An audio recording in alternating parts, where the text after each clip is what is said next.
Hello बच्चों, आजच्या या व्हिडिओमध्ये आपण संत ज्ञानेश्वर माऊली यांचे 10 ओळी निबंध हा इथे बघणार आहोत। मागच्या व्हिडिओमध्ये आपण इथे बघा महाराष्ट्रातील जे 20 संत आहेत त्यांची नावे आपण मागच्या व्हिडिओमध्ये इथे बघितलेली आहेत। महाराष्ट्रातील 20 संतांची नावे तो व्हिडिओ मी इथे अपलोड केलेला आहे।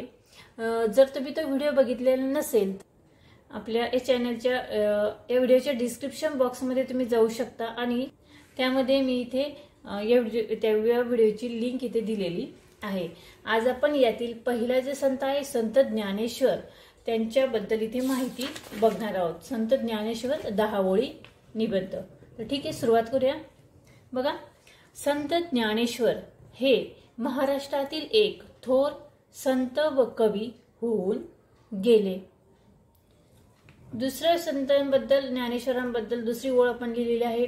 यांचा जन्म म्हणजे संत ज्ञानेश्वरांचा जन्म पैठण जवळील आपेगाव येथे 1275 साली झाला। बघा, पैठण मधील आपेगाव येथे त्यांचा जन्म झालेला आहे।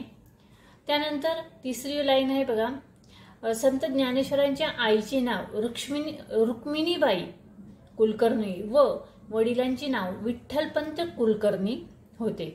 बघा, वडिलांचे नाव विठ्ठलपंत कुलकर्णी आणि आईचे नाव रुक्मिणीबाई कुलकर्णी हे होते। त्यानंतर ज्ञानेश्वरांना ज्ञानदेव किंवा माऊली असेही संबोधले जाते। म्हणजे ज्ञानेश्वर महाराजांना माऊली देखील म्हटले जाते किंवा ज्ञानदेव देखील म्हटले जाते। त्यानंतर ज्ञानेश्वर माऊली हे जे आहे ते एक थोर योगी, तत्वज्ञानी आणि संत कवी होते किंवा होऊन गेले। त्यानंतर पुढे बघा, संत ज्ञानेश्वरांची जी पूर्ण नाव आहे ते त्यांचे पूर्ण नाव काय आहे? त्यांचे पूर्ण नाव ज्ञानदेव विठ्ठलपंत कुलकर्णी होते। त्यानंतर ज्ञानेश्वरांची भावंडांची नावे देखील आपल्याला लिहायची आहेत।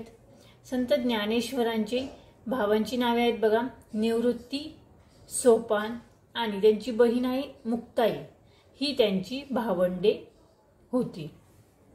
त्यानंतर पुढे बघा, संत ज्ञानेश्वरांनी भावार्थ दीपिका म्हणजे ज्ञानेश्वरी हा ग्रंथ लिहिला।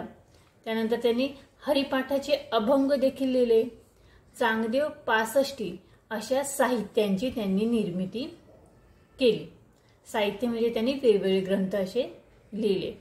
संत ज्ञानेश्वरांनी लिहिलेले पसायदान हे तर आपल्या सर्वांनाच माहिती आहे। ज्ञानेश्वरांनी पसायदान लिहिले जे लोकांच्या सामान्य आरोग्यासाठी ती प्रार्थना आहे। त्यानंतर शेवटची ओळ आपण इथे लिहिणार आहोत। संत ज्ञानेश्वर जे आहेत त्यांनी 1296 साली संत ज्ञानेश्वरांनी आळंदी येथे समाधी घेतली। ठीक आहे, अशा पद्धतीने त्यांच्याबद्दल 10 ओळी आपण निबंध लिहिलेला आहेत। ज्ञानेश्वरांबद्दल जर लिहायला गेलं तर खूप सारा मोठा निबंध आपला इथे होऊ शकतो, पण इथे आपण कमीत कमी 10 ओळी निबंध इथे लिहिणार आहोत, म्हणून त्यातील मोजक्याच अशा 10 ओळी आपण यातील घेतलेल्या आहेत। तर आजचा हा व्हिडिओ तुम्हाला कसा वाटला मला कमेंट्स करून नक्की कळवा।